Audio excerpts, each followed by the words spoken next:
नागपूरसह संपूर्ण विदर्भात सूर्यदेवता आग ओकताना पाहायला मिळते आहे। तापमानाचा पारा जो आहे तो मोठ्या प्रमाणात वाढल्याचं चित्र आपल्याला पाहायला मिळते आहे आणि त्याचमुळे उद्याला जे आहे ते हवामान विभागाकडून येलो अलर्ट जो आहे तो नागपूरसाठी जाहीर करण्यात आला। त्यामुळे शाळांना सुद्धा प्रशासनाकडून सुट्टी जाहीर करण्यात आली। शाळा, महाविद्यालय आणि कोचिंग क्लासेस यांना सुट्टी जाहीर करण्यात आलेली आहे। सोबतच हीट वेव्हचा इशारा असल्यामुळे नागपूर शहरामध्ये जे आहे ते उष्माघाताचा कोणीही बळी ठरू नये किंवा उष्माघाताचा परिणाम होऊ नये या दृष्टिकोनातून सुद्धा प्रिकॉशन घेतलं जात असल्याचं पाहायला मिळते आहे।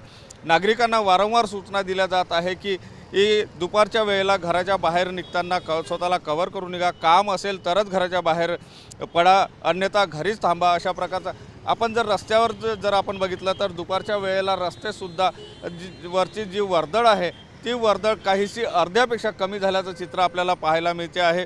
कारण उन्हाचा तडाखा इतका जास्त आहे की प्रत्येक जणाला आपण जर बघितलं तर स्वतःला कव्हर करून या उन्हापासून स्वतःचं संरक्षण करताना पाहायला मिळते आहे।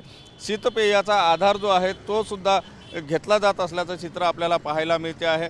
हे नागपूर हवामान विभागाने येलो अलर्ट जाहीर केलेला आहे आणि त्याच दृष्टिकोनातून जर आपण बघितलं तर नागपूर जिल्ह्यातील शाळा, महाविद्यालय आणि कोचिंग क्लासेस यांना उद्याची जी आहे ते सुट्टीसुद्धा जाहीर करण्यात आली। कारण उष्माघातामुळे कोणालाही काही आपत्ती होऊ नये किंवा कुठल्याही प्रकारचा अनुचित प्रकार घडू नये या दृष्टिकोनातून सुद्धा प्रिकॉशन घेतलं जात असल्याचं पाहायला मिळते आहे। कॅमेरावर साईसह सुनील ढगे, TV9 मराठी, नागपूर।